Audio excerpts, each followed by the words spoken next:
बहुत समय पहले की बात है। एक घने जंगल में एक जंगली भेड़िया रहता था। उसका नाम शेरू था। शेरू बहुत ही साहसी और तेज था। जंगल के सभी जानवर उससे डरते थे, क्योंकि वो अकेले ही बहुत बड़ी शिकार कर सकता था। उसका रंग काले भूरे रंग का था और उसकी आंखें बहुत तेज और चमकीली थी, जैसे वो जंगल के हर कोने को देख सकता हो। शेरू का जंगल में एक विशेष स्थान था।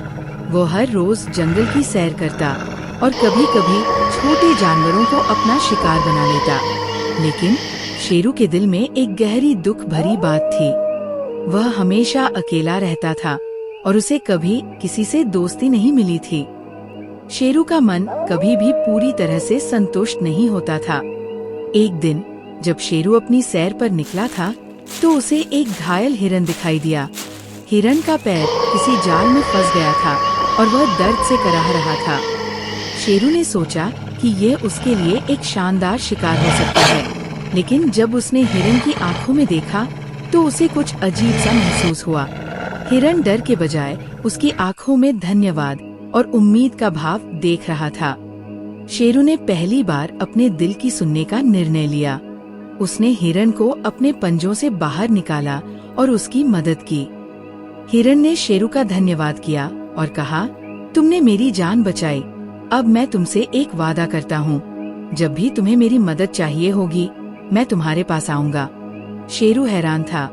उसे ये समझ नहीं आ रहा था कि कैसे एक शिकार करने वाला जानवर इस तरह से किसी की मदद कर सकता है। लेकिन उस दिन के बाद से शेरू की जिंदगी में कुछ बदलने लगा। कई महीने बाद जंगल में एक बड़ा तूफान आया। तेज हवाएं चलने लगी और बारिश से पूरा जंगल डूबने लगा। शेरू को एक बड़ी समस्या आ गई, क्योंकि उसका आश्रय बहुत दूर था और तूफान का रुख बदलने के कारण वह बचने का कोई रास्ता नहीं देख पा रहा था। उसी समय वो घायल हिरन याद आया। हिरन ने शेरू की मदद की और उसे अपने सुरक्षित स्थान तक पहुंचाया। वहां शेरू को एक नई समझ मिली। वह अब जान गया था कि अकेले वो जंगल में अपनी शिकार की आदतों से खुश नहीं रह सकता था, लेकिन दोस्ती और सहानुभूति ने उसे सच्चा सुख दिया। शेरू ने अब जंगल में और जानवरों के साथ मिलकर रहने का निर्णय लिया। वह किसी का शिकार नहीं करता था, बल्कि सभी के साथ शांति से रहता था। जंगल में सभी जानवर अब उसे सम्मान देने लगे और शेरू ने सच्ची मित्रता और सामूहिकता का महत्व समझा। अब वो जंगल का राजा नहीं था, बल्कि जंगल का सबसे अच्छा दोस्त बन चुका था।